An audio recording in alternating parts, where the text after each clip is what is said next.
السلام علیکم ورحمۃ اللہ۔ ہم لوگ قرآن کریم پڑھنا سیکھ رہے ہیں اور قرآن کریم کے اندر ہماری وہ صورتیں چل رہی ہیں جو عام طور پر نماز کے اندر پڑھی جاتی ہیں۔ آج کے سبق کے اندر ہم سیکھیں گے سورہ کافرون یعنی قل یا ایھا الکافرون کو کس طرح سے پڑھنا چاہیے اور اس میں کیا کیا غلطی ہوتی ہے، ان غلطیوں سے ہم بچنے کی کوشش کریں گے۔ تو چلیے سبق کو شروع کرتے ہیں، لیکن سبق کو شروع کرنے سے پہلے آپ سے گزارش ہے ویڈیو کو لائک کر لیں۔ اگر آپ لوگ چینل پر نئے ہیں تو چینل کو سبسکرائب کر لیں تاکہ قرآن کریم کو سیکھنے کی تمام اپڈیٹ آپ تک پہنچتی رہے اور ہم تمام لوگ قرآن کریم پڑھنا سیکھ جائیں اور ہماری نمازیں بہتر ہو جائیں۔ چلیے سبق کو شروع کرتے ہیں۔ اعوذ باللہ من الشیطان الرجیم، بسم اللہ الرحمن الرحیم۔ سورہ کافرون مکیہ یعنی اس سورت کا نام سورہ کافرون ہے اور یہ سورت مکے کے اندر نازل ہوئی ہے۔ قل یا ایھا الکافرون، قل کے اندر قاف کو پر کر کے پڑھنا ہے۔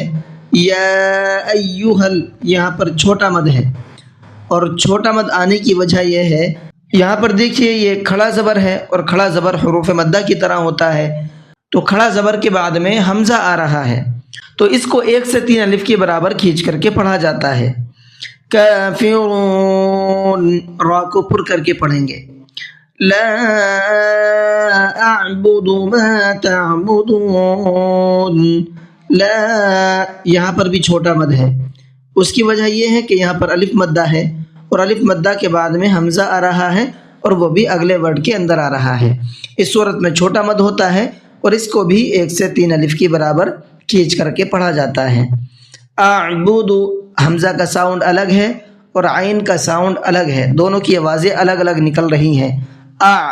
اسی طریقے سے آپ پریکٹس کیجئے اور اسی طریقے سے پڑھنے کی کوشش کیجئے۔ حمزہ کا ساؤنڈ الگ ہونا چاہیے اور عین کا ساؤنڈ الگ ہونا چاہیے۔ وَلَا أَنْتُمْ عَابِدُونَ مَا أَعْبُدُ، وَلَا أَنْتُمْ یہاں پر بھی چھوٹا مد ہے اور اس کے آنے کی وجہ وہی ہے جو ابھی میں نے آپ کو لا أعبد کے اندر بتائی ہے، اس کو بھی 1 سے 3 الف کے برابر کھینچ کر کے پڑھنا ہے۔ انتم یہاں پر اخفا کر کے پڑھیں گے اس لیے کہ یہاں پر نون ساکن کے بعد میں یہ تا آ رہا ہے اور تا اخفا کے حرفوں میں سے ہے، اس لیے یہاں پر اخفا کر کے پڑھیں گے۔ کس طرح سے؟ انتم اس طرح سے۔ عابدون، عابدون نہیں پڑھنا ہے، اس کو عین ہے حلق سے نکال کر کے پڑھنا ہے اور کھینچ کر کے بھی پڑھنا ہے۔ عابدون ما اعبد یہاں پر بھی چھوٹا مد ہے، اس کو بھی 1 سے 3 الف کی برابر کھینچ کر کے پڑھنا ہے۔ اعبد کے اندر یہاں پر بھی دیکھیے حمزہ کا ساؤنڈ الگ ہے اور عین کا ساؤنڈ الگ ہے، دونوں کو اسی طریقے سے پڑھنے کی کوشش کرنا ہے۔ اعبد اور دال کے اندر قلقلہ کریں گے۔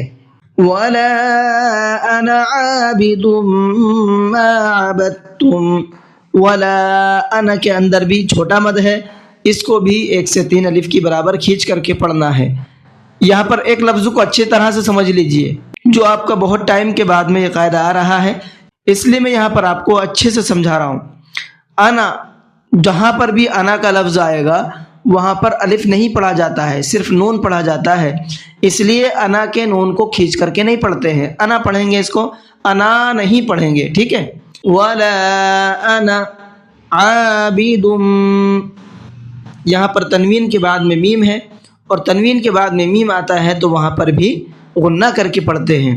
ما عبدتم، عبد تم نہیں پڑھنا ہے، یہاں پر دال نہیں پڑھا جائے گا بلکہ با کو ڈائریکٹ تا میں ملائیں گے، با تا زبر بت، عبد تامیم پیش تم، عبد تم اس طرح سے پڑھنا ہے، دال کو یہاں پر ختم کر دیں گے۔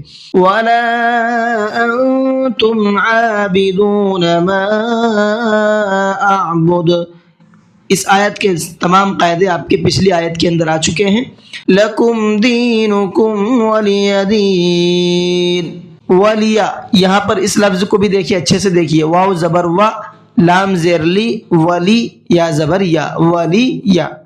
اس میں غلطی کیا کرتے ہیں اکثر لوگ، عام طور پر یہ غلطی کرتے ہیں، ولیا پڑھتے ہیں، اس کو ولیا، واو لام زبر ول پڑھتے ہیں، حالانکہ ول نہیں ہے، یا لام کے نیچے زیر ہے، ولیا دین۔ جی تو یہ کچھ پوائنٹ تھے تجوید کے، اور جو ضروری پوائنٹ تھے وہی میں نے آپ کو یہاں پر بتائے ہیں۔